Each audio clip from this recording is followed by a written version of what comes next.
Good afternoon, folks. Welcome back to the channel. Happy Catty Crypto here. So let's take a quick look at crypto bubbles before we head over to the main digestion of this video. Crypto bubbles is looking okay. I should say crypto bubbles, the market itself, it's looking okay. BTC's, I think it's broken a trend line, so is XRP, so have a couple of other things. They're breaking trend lines. That in turn could be a positive enough move to drag the market upwards. Nobody's got a crystal ball. Nobody knows where we're going. So let's just jump straight into it. So Kwon's extraditions are becoming more and more thrown out there in the media. So South Korea are actually asserting priority over the United States. I'm searching for documents on the South Korean official sites because I would like to know what they plan to charge him with and what is going to happen with him in the future, right? SBF is only pretty much involved in the situation still because he's happened to help do certain things, right? He's got a laptop which can only do certain things, and I've been going through the document from the SEC. That's why I'm saying it'd be interesting to see what the South Korea prosecutors want to actually get him for, what they're going to slap him with, and what they're actually going to prevent him from doing in the future. So he's still in Montenegro. I think the idea is that he's going to be staying there for 30 days. They're going to try him, or they're going to charge him for traveling on false documents, in possession of false documents, and there's a few other things that they could slap on him at that time. Now, they've said they're not too interested in the extradition, but there's a huge difference, isn't there, with like governments when they can extradite someone to get, they do a people swap. We saw it recently in the, you see it quite a lot. You can simply Google it. It does happen quite a lot. It's like a prisoner transfer thing. They get one, the other person gets another, right? So moving over to Daniel Shin. Now, Daniel Shin was left in South Korea at the time, and it's becoming more and more apparent that Kwon definitely went on the run. He left all of the TFL staff are not allowed to leave the country. But Daniel Shin has appeared in court for an interrogation, and he's actually been asked, have you been in contact with anybody outside of the country? And it's interesting that they're asking this because they're going to want to know who Kwon's been involved with, what he's been doing, where alliance is definitely coming into question. It's been mentioned in the document, and I've pretty much read 55 pages of the document, and there's so much in there. It's crazy. More or less, they'll take possession of everything that's to do with Kwon, his assets, and they'll be using all of that to pay back the people who were affected during the crash. It's all laid out pretty clear in here in the different claims for relief. So if you don't know what claims for relief are, you can simply Google it. A claim for relief is a particular set of facts that one party puts forth in pleading in court to establish that they have the right to recover against that said person. So moving back to this article, because I know people would sit there and be like, what is a claim for relief, Jay? So there we go. We know what that is. So in these different claims for relief, it's all the different allegations and what they want to see happen from the court here. And it's pretty much them saying, this is what we want to happen. This is what we believe is to be the truth. And that kind of like allegations, but kind of not, none of us are really, well, there may be lawyers among us. So in this document, it mentions freezing a lot of different assets. It also mentions Kwon was cashing out Bitcoin from the TFG guard, which was created by him and run by him and solely owned by him. That's stated and proven in this document. And he's been withdrawing it to a Swiss bank into fiat, and he's done over $100 million within the 8 months that he was on the run. So it just goes to show, during all that time, he spent $100 million from the TFG guard. And yes, there is still stuff left in the TFG guard, which is mentioned in this. UST is heavily mentioned in this, and it's the main point of their case of it being a security. It was sold as a security because it gave rewards in turn for the Luna that you would have. And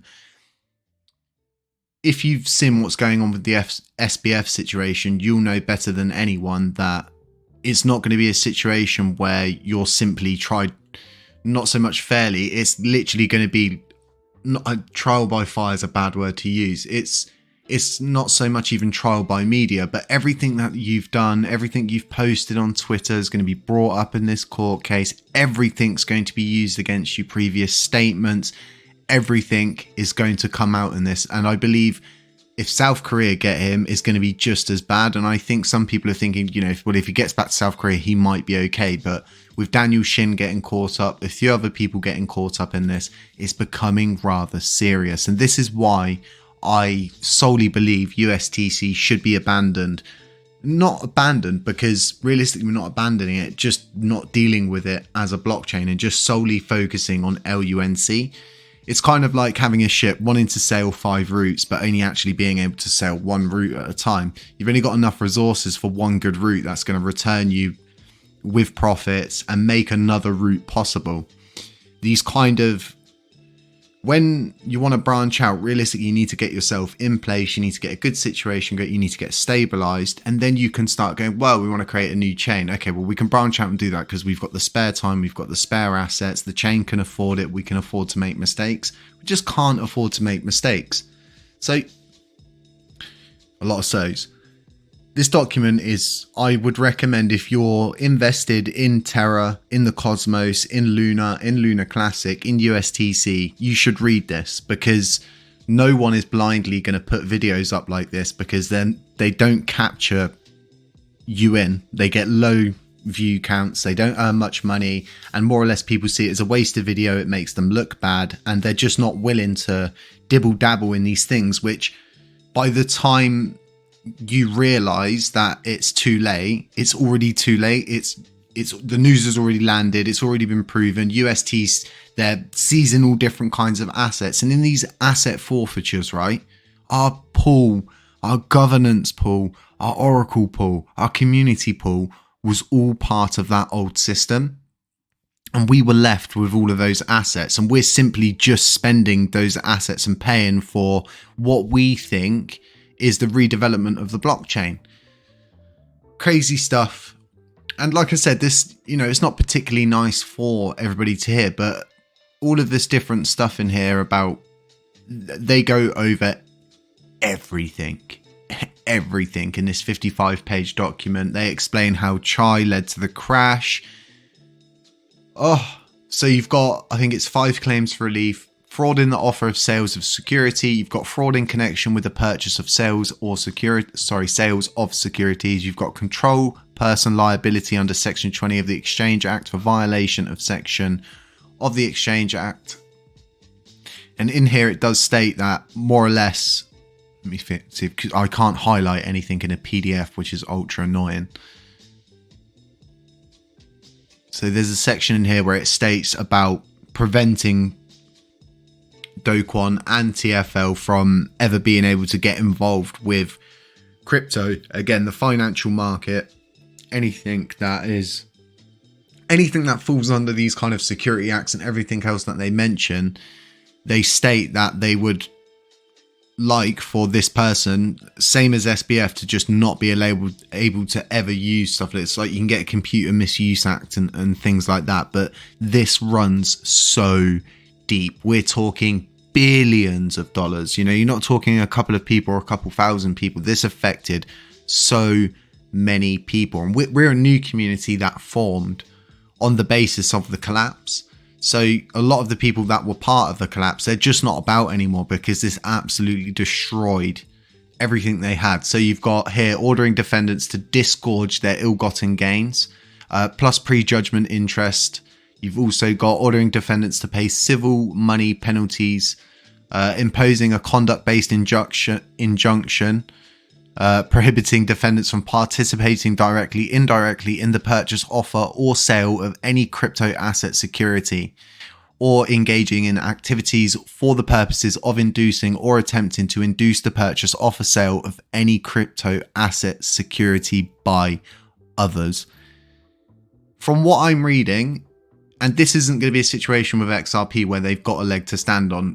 Kwon does not have any legs to stand on at this point. They've really, I think, pushed the limit with this. Like I've said before, they would have been better going at it head on, hitting them with the evidence they've got. But Do Kwon never seemed interested in finding out who was responsible for it. And the only reason I could think that is because he's responsible for it. He doesn't want to find out that he's responsible for it.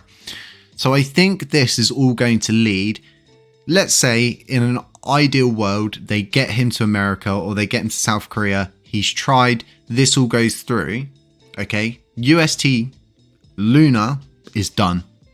TFL is done because it's all in Do Kwon's name. You're going to sit there and you're going to say to me, well, you know, percentages, share things, everything. This is for TFL and Do Kwon. And Do Kwon holds 90% of the shares of TFL. This is stated in this document that he holds 90% of the shares. They've got the evidence to back that up. So this is all becoming, like I've been saying, rather serious. And I know a lot of people are quite heavily involved with USTC and just simply ignoring this, ignoring that he's in handcuffs, ignoring that all of these different documents are going back and forth. And this isn't a joke of a document. This is a jury trial demanded. They're wanting to do this by jury. They're going to, when you have a jury, it becomes a very emotional case. You're going to have people come up. They're going to give testimony against him. He's likely going to have that mole who he mentioned, if there is a mole, is definitely going to come up, testify. The likelihood, if Fat Man doxes himself, you'll likely see Fat Man in that courtroom because of the simple fact that so many people have been heavily affected by this. Folks, I'm going to leave links to this document in the description section of the video. This is the official document from the SEC. I'll try and get the link so you can go to the link, grab the document yourself and ensure that you don't have a tampered with document. Really good read, really interesting to see how they're going to handle this. And once again, LUNC is not mentioned once in this document. You've got Chai mentioned, you've got Luna, you've got UST mentioned, but no LUNC. So I solely believe we could say, not so much save ourselves now, but remove that risk, because there is a risk and it's a high risk from where I'm sitting. Been involved with LUNC since the beginning. It seems like a huge risk to myself. Let me know what you folks think. Let me know how you're feeling. Let me know if you've read this document. Let me know if you found something in here that's really interesting that we should go over, we should look into, we should cover, because I've read it so many times now, white screened, listen to it, definitely going to miss things, 55 pages. Folks, have a really nice afternoon wherever you are in the world. Stay safe, stay humble, stay aware, and we will catch you in the next one.